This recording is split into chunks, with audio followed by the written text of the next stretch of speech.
Meanwhile, Kim sat with her lawyer in the jail's visiting room. She asked her lawyer if she was truly capable of helping her. The lawyer looked at her file and explained that the case was complicated, given that Kim had committed the crime in front of witnesses and was seen pulling the trigger. She stated that in normal circumstances, Kim could face a 25-year prison sentence.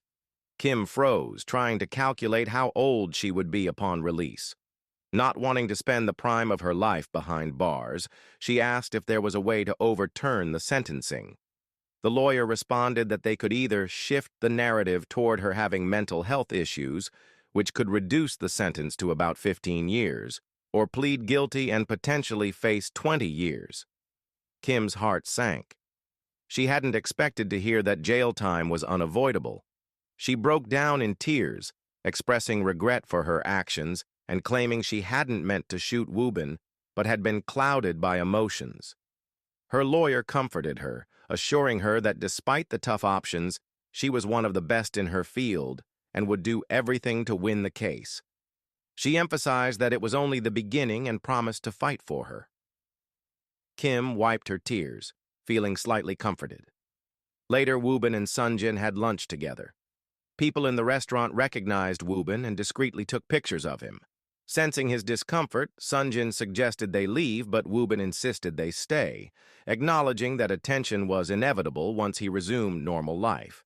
He encouraged ignoring the stares.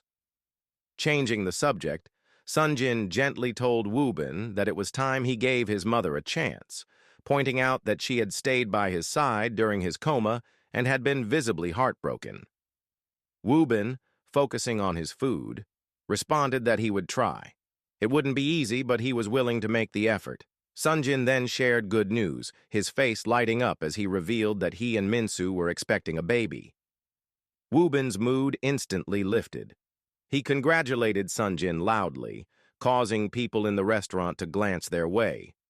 He toned down his voice and expressed how happy he was, jokingly calling Sunjin dangerous for already having Minsu pregnant so soon after their wedding.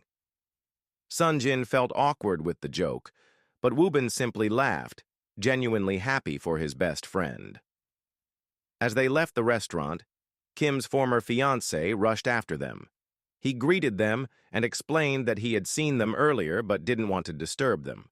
He told Woo Bin that he was happy to see him alive and recovering and was grateful he had survived. Woo Bin, with a serious expression, responded that he should thank Kim for showing him what it felt like to have a near-death experience. Kim's fiancé admitted that they were no longer together and that he had broken off the engagement. Looking at Sunjin, he apologized for how he had treated him, explaining that he had been blindsided by Kim and didn't realize she was the one at fault. He hoped they could move forward as friends. Sunjin accepted the apology, stating it wasn't his fault. Woo Bin then asked him if he had truly loved Kim as he claimed. Kim's ex-fiancé replied that he had loved her and saw a different side of her. He added that if Kim had been honest with him from the beginning, he would have helped her and tried to stop things from going too far. Woo Bin asked if he still loved her. Feeling confused, he admitted he didn't know. He only felt anger, but not hatred. Woo Bin moved closer, stating that although Kim had shot him, he felt sorry for her because she was a product of failed parenting. He said some people stuck in darkness only need one person to show them the light, and maybe he could be that light for her. With that, he and Sunjin drove off, leaving Kim's ex standing there, deep in thought. Back at his apartment, Woo Bin stood in silence, appreciating the comfort of being home. Suddenly, he heard a loud noise upstairs and hurried to check. Upon entering his room, he found Yuna tidying up. He asked how she got in, and she explained that she knew his passcode and had wanted to surprise him by cleaning his room before he arrived. She hoped he wasn't upset. Woo Bin moved closer and held her, expressing that he wasn't angry, but wished she hadn't done it herself. Yuna replied that she wanted to do it personally and didn't want anyone else in her boyfriend's room. Woo Bin smiled, asking her to repeat what she had just called him. Embarrassed, she ran to the bed and sat down without answering. He joined her, laying on the bed, and told her he would be upset if she didn't say it. Yuna finally called him her boyfriend. Wubin smiled and told her from now on she should always call him that, or refer to him as babe.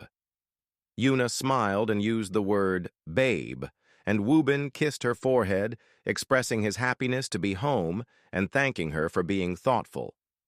As they lay there holding and embracing each other, Wubin's mother walked in.